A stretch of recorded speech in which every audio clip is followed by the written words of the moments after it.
এই দাঁড়াও দাঁড়াও দাঁড়াও, একটা মিনিট আমাকে ধার দিয়ে যাও। আচ্ছা, জীবনে কিসের অভাব বলো তো? ভালোবাসার অভাব। কারণ মানুষ প্রয়োজনের তাগিদে তোমার সঙ্গে আমার সঙ্গে মেশে, তারপর প্রয়োজন ফুরিয়ে গেলে তারা আর প্রিয়জন হিসেবে আমাদেরকে রাখে না, ছুঁড়ে ফেলে দিয়ে চলে যায়। আর যারা আমাদের প্রকৃতপক্ষে প্রিয়জন, যারা আমাদের কাছের, যারা আপন, যারা বন্ধু, তাদের অবর্তমানে যখন তুমি আমি মিলে সমালোচনা করি, আরে সেই বন্ধুটা, যে বন্ধু আজকে আসেনি, তাকে যখন হাসি কিংবা ঠাট্টার পাত্র বানাই, তখন সে কি আমাদের ভেতরে আর আমাদের প্রিয়জন থাকে?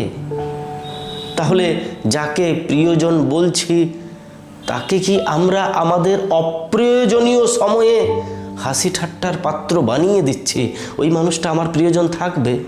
থাকবে না। তোমাকে যদি ভেতরে ঈশ্বর স্থাপন করতে হয়, তাহলে ভেতরটাকে ক্লিন করতে হবে।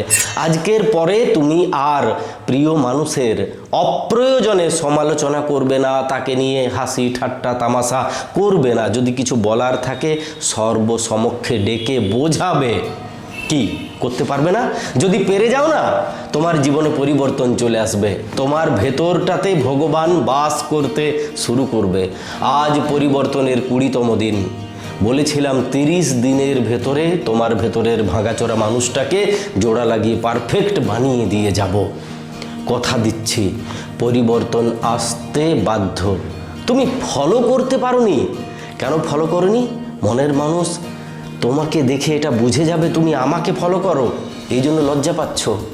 আমি চুরি করতে, ডাকাতি করতে শেখাই না, আমি ভালোভাবে ভালোবাসতে শেখাই, বাঁচার মতো বাঁচতে শেখাই।